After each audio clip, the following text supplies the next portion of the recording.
बच्चों, अभी मैं क्लास 8 को पढ़ाने जा रहा हूँ।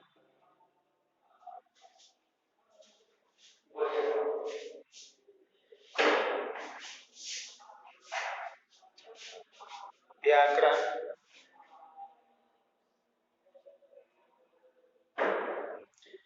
भाषा के नियमों तथा व्यवस्था का ज्ञान कराने वाला शास्त्र व्याकरण कहलाता है।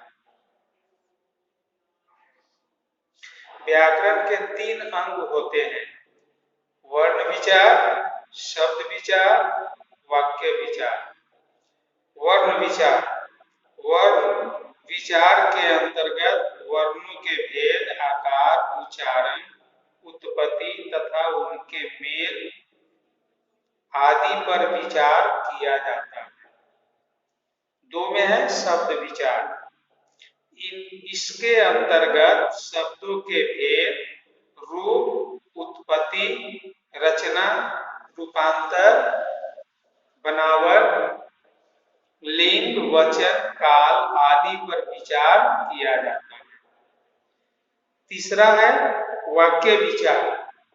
इसमें वाक्य रचना, भेद, अन्वय, विश्लेषण, संश्लेषण तथा विराम चिन्ह आदि के बारे में विचार किया जाता है। अब इस चैप्टर में अभ्यास माला दिया गया है जो वस्तुनिष्ठ है। इसे आप अपनी नोटबुक में बनाइएगा। 1 में है सही उत्तर चुनकर 9 का निशान लगाइए। भाषा होती है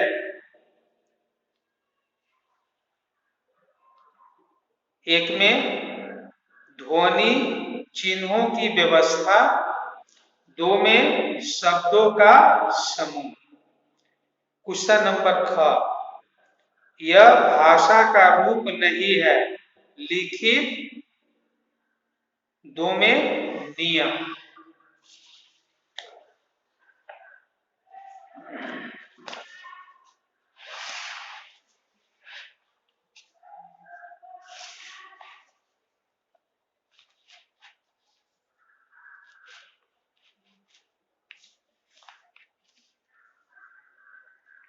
मुख से बोली जाने वाली भाषा को कहते हैं।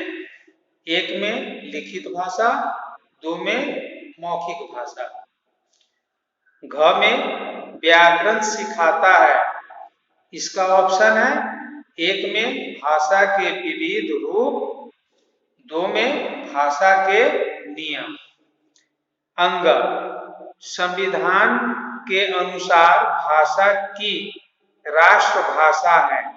ऑप्शन 1 में हिंदी, 2 में संस्कृत। च, बोली का क्षेत्र होता है। ऑप्शन दिया गया है 1 में छोटा, 2 में बड़ा। क्वेश्चन 6 में रामचरितमानस लिखी गई है। अवधी भाषा में, ऑप्शन 2 में है ब्रज भाषा में। क्वेश्चन नंबर 2, लिपियों के नाम के नीचे उसकी भाषा का नाम लिखिए। जैसे यहां दिया गया है देवनागरी, रोमन और अरबी। अब 2 भाषा का नाम लिखना है देवनागरी, जैसे हिंदी और संस्कृत भरिएगा।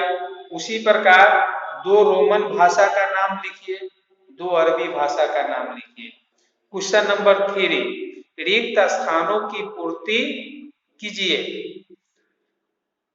क में भाषा द्वारा हम विचारों का डैश डैश करते हैं। ख में प्रत्येक भाषा के अपने डैश होते हैं। जो उसका शुद्ध रूप बताते हैं। ग में ध्वनियों को अंकित करने के लिए बनाए चिन्हों की व्यवस्था डैश है। क्वेश्चन 4 घ डैश हमारी राष्ट्रभाषा है। अंग डैश भाषा मुख से उच्चारित होती है। अंग भाषा का मूल डैश भाषा है। अब क्वेश्चन नंबर 4, ये प्रश्न है, इसे कॉपी में लिखिएगा। भाषा किसे कहते हैं? 5 में है मौखिक भाषा किसे कहते हैं? इसे लिखिए। क्वेश्चन नंबर 6, बोली और भाषा में क्या अंतर है? लिखिए। क्वेश्चन नंबर 7, व्याकरण से क्या अभिप्राय है? लिखिए। बच्चों, आप पिछले क्लास में जिस व्याकरण को पढ़े हैं, ये सारी चीज उसमें भी दिया गया है। अगर जो बच्चे नई किताब नहीं खरीदे हैं, वे अपने पिछले क्लास की व्याकरण से पढ़कर समझकर आप इसे लिख सकते हैं।